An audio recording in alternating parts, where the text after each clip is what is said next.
बच्चों, आज हम आपकी वर्कशीट नंबर 78 जो आपके इतिहास के पार्ट 3 नाजीवाद और हिटलर के उदय से है उसे हम पढ़ेंगे। हिटलर का उदय। हिटलर जर्मनी सेना में सिपाही था। हमने पिछली वर्कशीट में पढ़ा था कि अब जो सिपाही है उसको बहुत अच्छी नज़रों से देखा जाने लगा था, सम्मान की नज़रों से देखा जाने लगा था। तो जो हिटलर था वो भी जर्मनी का सिपाही था। प्रथम विश्व युद्ध में जर्मनी की पराजय और जो वर्साई की संधि थी उसे दुखी और आग बबूला कर दिया था। 1919 में उसने जर्मन वर्क्स पार्टी की सदस्यता ली, जिसे बाद में नेशनल सोशलिस्ट पार्टी का नाम दिया गया था बेटा हमें, और फिर उसको नाज़ी पार्टी के नाम से जाना जाता था। तो ये क्वेश्चन जब आता है कि नाज़ी पार्टी किसे कहते हैं या किसका नाम था, तो पहले जो थी जर्मन वर्क्स पार्टी थी, जिसका बाद में नाम नेशनल सोशलिस्ट पार्टी हो गया था। फिर दोबारा से इसका नाम बदलकर तीसरी बार नाज़ी पार्टी हो गया था। तो 1919 में हिटलर ने इसकी सदस्यता ले ली थी। अर्थव्यवस्था की बदहाली, राजनीतिक खालीपन और समाज में गहराते जा रहे संकट ने हिटलर को सत्ता में पहुंचने का रास्ता साफ कर दिया था। महामंदी के दौरान जो नाज़ीवाद है उसने एक जन आंदोलन का रूप ग्रहण कर लिया था। 1932 के बाद जब बैंक दिवालिया हो गए थे, मतलब बैंक बिल्कुल ख़त्म हो गए थे, उनके ऊपर कर्जे चल रहे थे, काम धंधे बंद होते जा रहे थे, जो मज़दूर थे वो बेरोजगार हो गए थे, और जो मध्य वर्ग था, जो मिडिल क्लास था, उसकी लाचारी और भुखमरी का डर सता रहा था। नाज़ी प्रचार में जो नाज़ी पार्टी का प्रचार किया गया उसमें लोगों को बताया गया कि उनको एक बेहतर भविष्य दिया जा सकता है, ऐसी उम्मीद उनको दिखाई दी गई। 1929 में जो नाज़ी पार्टी है उसको जर्मन संसद राइक्सटाग के लिए चुनावों में 2.6 वोट ही मिले थे। 1929 में जो जर्मनी संसद थी राइक्सटाग, इसमें जब चुनाव हुए थे तो उसको सिर्फ 2.6% वोट ही मिले थे, जबकि 1932 तक आते आते ये वोट 37% हो गए थे और उसके बाद ये सबसे बड़ी पार्टी बन चुकी थी। नाज़ी प्रचार की कला। जो नाज़ी पार्टी थी वो अपना प्रचार किस तरह करती थी। जो हिटलर था वो एक ज़बरदस्त वक्ता था, मीन्स बहुत अच्छा सा बोलता था।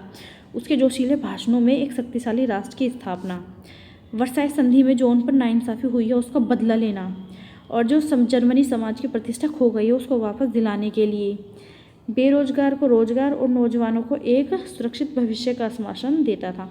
कि जब हिटलर बोलता था वो अपने भाषणों में एक शक्तिशाली राष्ट्र की स्थापना की बात करता था, जिसमें जो वर्साई की संधि पे उनके साथ जो नाइंसाफ़ी की उसको वो बदला लेगा, हमारे जो जर्मनी समाज था उसकी प्रतिष्ठा को वापस दिलाएगा और बेरोजगारी को ख़त्म करेगा और जो नौजवान हैं उनको एक सुरक्षित भविष्य देगा। हिटलर ने राजनीति की एक नई शैली रची थी। वह लोगों को इकट्ठा करने के लिए आडंबर और प्रदर्शन की अहमियत समझता था।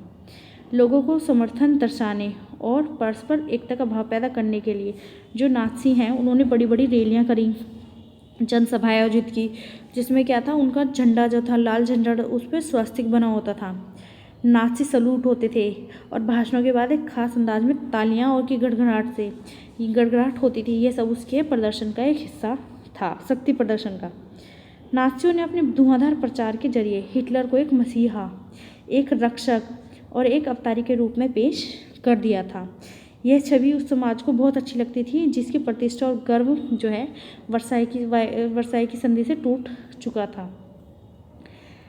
एक भीषण आर्थिक संकट और राजनीतिक संकट से जो देश गुजर रहा था, जो लोग गुजर रहे थे, उसके लिए बहुत अच्छा अवतारी रूप माना जाता था। लोकतंत्र का ध्वंस, मतलब लोकतंत्र खत्म हुआ। 30 जनवरी 1933 को जो राष्ट्रपति हिंडेनबर्ग थे उन्होंने हिटलर को मंत्रिमंडल के सबसे शक्तिशाली पद, जो चांसलर का पद है, उसको संभालने के लिए न्योता दिया था। तब तक जो नाज़ी पार्टी थी वो रूढ़िवादियों को भी अपने उद्देश्यों से जोड़ चुकी थी। सत्ता हासिल करने के बाद हिटलर ने लोकतांत्रिक शासन की संरचना और संस्थानों को भंग करना शुरू कर दिया था। कि जैसे जो हिटलर था उसको जैसी सत्ता मिली, उसने क्या था, जो लोकतांत्रिक शासन व्यवस्था चल रही थी उसको ख़त्म करना, उनके संस्थानों को भंग करना शुरू कर दिया था। 28 फरवरी 1933 को उसने एक अग्नि अध्यादेश जारी किया था, जिसमें क्या था, अभिव्यक्ति, प्रेस व सभा करने की आज़ादी, जैसे जो नागरिकों के अधिकार थे उसको अनिश्चित काल के लिए निलंबित कर दिया था। कि जो नागरिक थे उनको जो बोलने की अधिकार था, प्रेस करने का अधिकार था, सभा करने का अधिकार था, उसको ख़त्म कर दिया था, अनिश्चित काल के लिए बंद कर दिया था उसको। 3 मार्च 1933 को एक विशेषाधिकार अधिनियम लागू किया, जिसे हम इनेबलिंग एक्ट भी कहते हैं। उसका जो हिटलर द्वारा पारित किया गया था, इसका ये उद्देश्य ये था कि जो हिटलर है उसको संसद को हाशिए पर धकेलने और सिर्फ अध्यादेशों के जरिए शासन चलाने का निरंकुश अधिकार मिल गया था। कि जो संसद है उसको ख़त्म करने का या उसको बिल्कुल इस्तेमाल ना करने का और सिर्फ अध्यादेशों पर ही शासन चलाने का अधिकार मिल गया था, निरंकुश अधिकार, जिस पर कोई भी अंकुश नहीं लगा सकता था। नाज़ी पार्टी और उससे जुड़े संगठनों के अलावा जो सभी राजनीतिक पार्टियां थी, ट्रेड यूनियन थी, उन पर पाबंदियां लगा दी गई थी।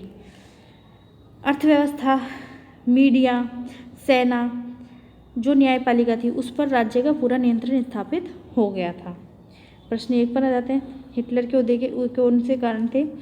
कि जो मतलब जो हिटलर है उसके उदय क्या कारण थे? वाइमर गणराज्य जो बनाया गया था, वर्साई की जो संधि की गई थी, उनके साथ जो हार जाने के रूप में उनका जो अपमान किया गया था, ये सब कारणों के कारण हिटलर का उदय हुआ था। जर्मन लोगों से हिटलर ने क्या वादे किए थे? कि वो उन्हें रोजगार देगा, नौजवानों को एक सुरक्षित भविष्य देगा, जो जर्मन समाज की प्रतिष्ठा खोई है उसको लौटाएगा, यहाँ तक कि जो वर्साई की संधि के बाद उन पर जो नाइंसाफ़ी की गई थी उसका भी प्रतिशोध वो लेगा। हिटलर द्वारा वादा किया गया कि वो एक शक्तिशाली राष्ट्र की स्थापना करेगा। प्रश्न 3 पर आते हैं। पूरे देश में नियंत्रण स्थापित करने के लिए हिटलर ने कौन कौन से कदम उठाए? कि हिटलर ने क्या किया? उसने 28 फरवरी 1933 को एक अग्नि अध्यादेश पारित किया, जिसमें क्या था?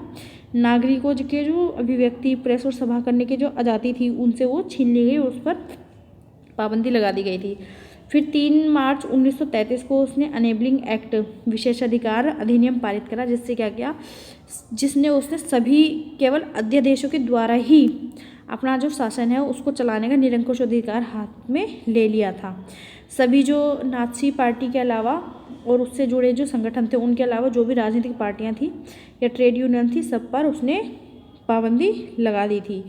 यहाँ तक कि अर्थव्यवस्था, मीडिया, सेना, न्यायपालिका, सब पर उसका नियंत्रण हो गया था। प्रश्न 4, क्या मीडिया पर प्रचारित बातों और विचारों से आप प्रभावित होते हैं? कोई एक उदाहरण दीजिए। तो इसका आंसर होगा हाँ।